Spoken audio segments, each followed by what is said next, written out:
ఇక ఈయన ముఖ్యమంత్రి ఉన్నాడు రేవంత్ రెడ్డి, మాటలకు ఎక్కువ చేతలకు తక్కువ. ఆయన దగ్గర 3 శాఖలు ఉన్నాయి, విద్యాశాఖ, హోంశాఖ, మున్సిపల్ శాఖ. మూడిట్లో కూడా అట్టర్ ఫెయిలే. ఖమ్మం జిల్లాకు 3 మంత్రులు ఉండి చేసింది గుండు సున్నా, రేవంత్ రెడ్డి 3 శాఖలు పెట్టుకొని చేసింది కూడా గుండు సున్నా. ఇవాళ విద్యాశాఖ మంత్రిగా ప్రైవేట్ స్కూళ్లలో ఫీజుల నియంత్రణ చేయడంలో రేవంత్ రెడ్డి ఫెయిల్ అయిపోయింది. మున్సిపల్ మంత్రిగా పారిశుద్ధ్య నిర్వహణలో దోమల బెడద నుంచి ప్రజల్ని కాపాడడంలో రేవంత్ రెడ్డి ఫెయిల్ అయిపోయింది. హోంశాఖ మంత్రిగా శాంతి భద్రతలు కాపాడడంలో, ఆడపిల్లల మీద అత్యాచారాలు జరగకుండా నిరోధించడంలో రేవంత్ రెడ్డి హోంమంత్రిగా కూడా ఫెయిల్ అయిపోయింది.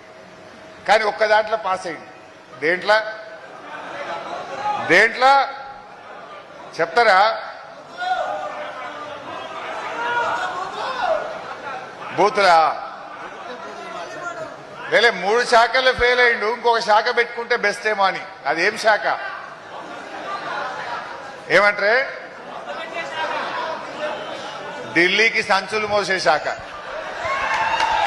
అందులో మాత్రం పాస్ అయిండు, కుర్చీ మాత్రం బాగా కాపాడుకుంటుండు. ఢిల్లీకి సంచులు మోసుడు, కుర్చీ కాపాడుకుంటు, గన్ల మాత్రం సక్సెస్ అయింది. విద్యాశాఖలో ఫెయిల్, హోంశాఖలో ఫెయిల్, మున్సిపల్ శాఖలో అట్టర్ ఫెయిల్ అయిపోయింది. అంతకు మించి ఏమైనా జరిగిందా?